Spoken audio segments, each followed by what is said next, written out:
and afters when it comes to home renos. And Colin and Justin, you have done a lot. These are amazing, the ones you're about to see. Typical living room, you know, pretty dark space. Take a look at this. I mean, that to me looks like the lair of a serial killer, let alone a really lovely Canadian family. That space was so incredibly drab, it was actually breathtaking. Yes. But everything that we needed was there. Now, we're talking about reusing and reinventing and not spending money when we don't have to. So the sofas in that room were IKEA sofas. We bought new upholstery from IKEA, you know, very, very affordable. And we completely re-identified that space with a very white, crisp backdrop. Now, if you look at the back wall,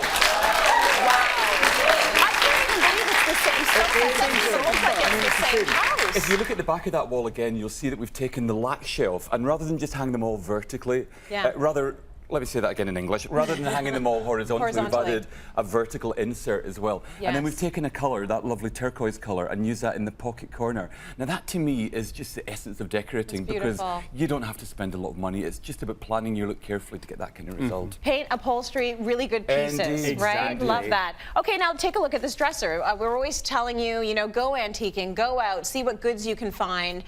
This dresser, nothing wrong with it. Yeah, there's nothing wrong with it, you know, but you know, there's nothing right with it. Well, come on, you know, it's good accommodation, lots of drawers, you know, lots of space there. You know, and I think if you want to get into DIYs and you're afraid to get your hand on, I don't know, your grandmother's dusty old chest. Come on! Buy something second. Stop that! Buy something second-hand for like 20 bucks, 30 bucks, and then practice on that, you know. And if you look at the after of that, you see we've painted it black. We've actually added snakeskin wallpaper to the front, some upholstery studs on there, and new handles, and suddenly it looks totally pimped. Completely pimped out. No, it looks so good. That's amazing. Okay, so this is a hutch. So many of us have them, and you can really go a long way. You don't have to get rid of the hutch. Look at the difference between the before picture and the after picture, and a lot of that has to do with paint and editing. It's simply painting and giving yourself a really cool background. Now, editing is the key word. Merchandising, in the same way that stores don't throw all their merchandise into the middle of the shop. They take the best bits, they display it on shelves, they colour code it, they take product families, they reference them together, and that entire changeover was the cost of a $20 tin of paint and maybe a couple of hours of time. So very, very easy. What's your advice for people when they look at all of their things and they want to be surrounded by them, for what they can do first to try and start to edit that? Yeah, I think just edit. You know, if you've got things that are broken, do it and be brutal. Things that are broken, things that you have duplicates of, things that you just don't like. You know, things creep into our existence. You know, be ruthless. Just weed them out, and then actually, you know, put things together. It could be from hopefully it's not your husband. Exactly. Just get rid of all your ex-lovers and concentrate on one, okay? Do you know, I love to collect. We've got loads and loads of Jonathan Adler, maybe, I don't know, 150 or 200 pieces, but I don't have them all out at one time.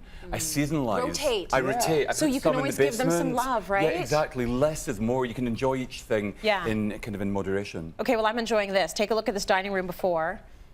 So, you know, you've got some nice color going on, a very simple table, and then the fantastic after, where the whole space seems lighter, brighter. You've got that beautiful pop of purple. Of course we have. I mean, basically the mainstay of that particular look is the table. It didn't change. It's the same piece, but we thought, okay, the chairs don't work with that. We need a bit of softer upholstery to really play ball with the harder edge of that lovely slab table, which I actually thought looked a bit like a mortuary table, which is never good in your dining room, right?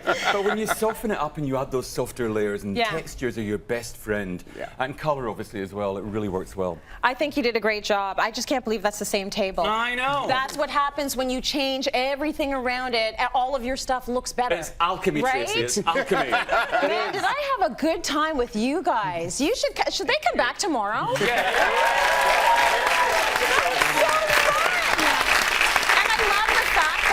You're all a bunch of liars. You're all a bunch of really good liars. Very cool. You always learn something new about our experts here on Cityline. Thank you for joining us. Have a great day. We'll see you tomorrow.